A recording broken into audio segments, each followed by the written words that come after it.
നാട്ടിൽ നിന്നും തിരിച്ച് എറണാകുളത്തേക്കുള്ള യാത്രയാണ്. അപ്പൊ ഞങ്ങളുടെ കസിൻസ് എല്ലാവരും കൂടിയാണ് തിരിച്ചു പോകുന്നത്. വരുന്ന വഴിക്ക് ഞങ്ങൾ ഡാഡിയുടെ സിസ്റ്ററിന്റെ വീട്ടിൽ വന്ന് കയറി.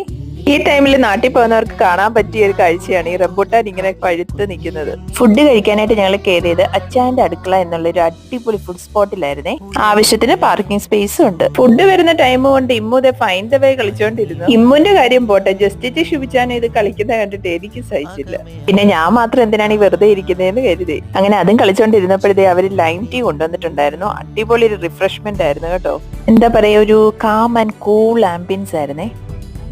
സ്റ്റാഫ്സ് ഒക്കെ ആയാലും നല്ല ഫ്രണ്ട്ലി ആയിരുന്നു. അങ്ങനെ സംസാരിച്ചുകൊണ്ടൊക്കെ നിന്നപ്പോൾ തന്നെ ഞങ്ങളുടെ ഫുഡ് എത്തി. ഡക്ക് മപ്പാസ്, ചിക്കൻ ഫ്രൈ, കള്ളപ്പം, കപ്പ ബിരിയാണി, പിന്നെ ഫ്രൈഡ് റൈസ്, ഇത്ര ഐറ്റംസ് ആയിരുന്നു ഞങ്ങൾ ഓർഡർ ചെയ്തിരുന്നത്. എല്ലാം ഒന്നിനൊന്നും മെച്ചമായിരുന്നു. എനിക്ക് ഏറ്റവും ഇഷ്ടപ്പെട്ടത് ഡക്ക് മപ്പാസും പിന്നെ കപ്പ ബിരിയാണിയും ആയിരുന്നു. അപ്പോൾ ലൊക്കേഷൻ വരുന്നത് കോട്ടയം ഏറ്റുമാനൂർ റോഡ് കാരിതാസ് ഹോസ്പിറ്റലിന്റെ ഓപ്പോസിറ്റ്.